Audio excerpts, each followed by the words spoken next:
If you clicked this video, you probably have made a song or two. Maybe a jam out with some friends in your mom's basement. Maybe you cracked a copy of some recording software to start an underground music project. Or maybe you enjoy music so much that you wanted to pick it up as a hobby and realize it was way harder to make it sound good than you thought. That's okay.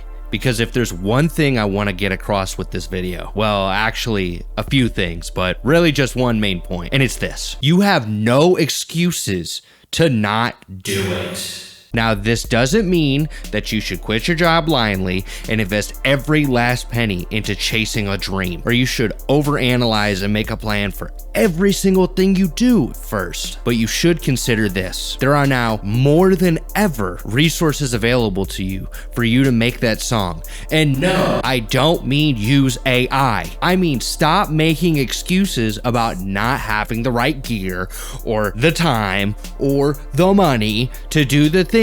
If you need a recording space and don't have money, there are actually public libraries right now that have free recording studios that you can use to create your next big idea. If you're not around those, you may need to use your phone and learn how to use the tools, which is why YouTube is such a great resource for learning new skills. You can learn so many new tools. And if you don't want to go to public spaces to record and you're watching this on a phone, you could always use BandLab or other free phone recording software. Either way, your art does not have to be perfect to exist. Nobody's first song is going to be a masterpiece. And if it was, then you would see more people putting out hits after launching, and we would no longer be able to use the term industry plan to justify their success. We have to understand that it takes time, it takes effort, and hard work to make any form of art. And if that is your excuse to not do it, then don't do it in the first place. Good art is not about money. It's about being able to create something that is important to you, that you can share with the world, whether that be your trauma, your beliefs, what you enjoy or don't, and relate to people through that human experience. If you feel that urge to create something to put out into the world, then you should know this. Don't worry about what the world thinks. Don't worry about what you think. I've been creating music for over 15 years, and I've never received an award, a breakthrough,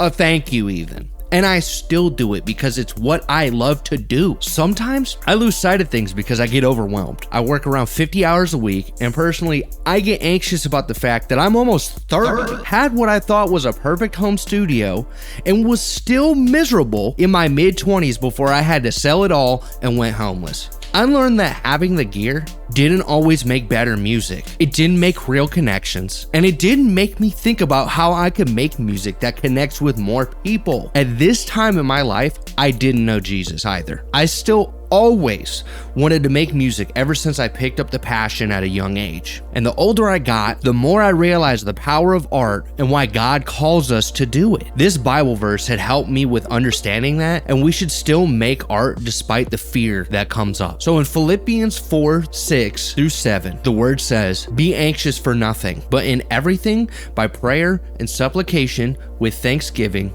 let your requests be made known to God, and the peace of God, which surpasses all understanding, will guard your hearts and minds through Christ Jesus." Now, I don't know if you believe in God, but personally, I've experienced what having faith can do to your life. Having faith when things seem impossible is actually when God can really step in. And in these moments, I recognize that there is nothing that I could do to move the needle forward. That's why God's thoughts are greater than ours, and God's plans are greater than ours. This is why we should not be afraid to try, because you never know who is watching and how you can make an impact on someone's life. I know that it is easier to scroll on the internet and watch brain rot content, but how do you feel after that anyways? Does it actually make you feel like you did anything? Even if you couldn't help anyone in that moment, did you help yourself? I know this is a rhetorical question, but still, I want you to think about this, because in that time you spent thinking about it, you could have made progress doing something you enjoy, learning new skills or just trying something challenging for once. It's like going to the gym. It totally sucks at first, but once you stay consistent,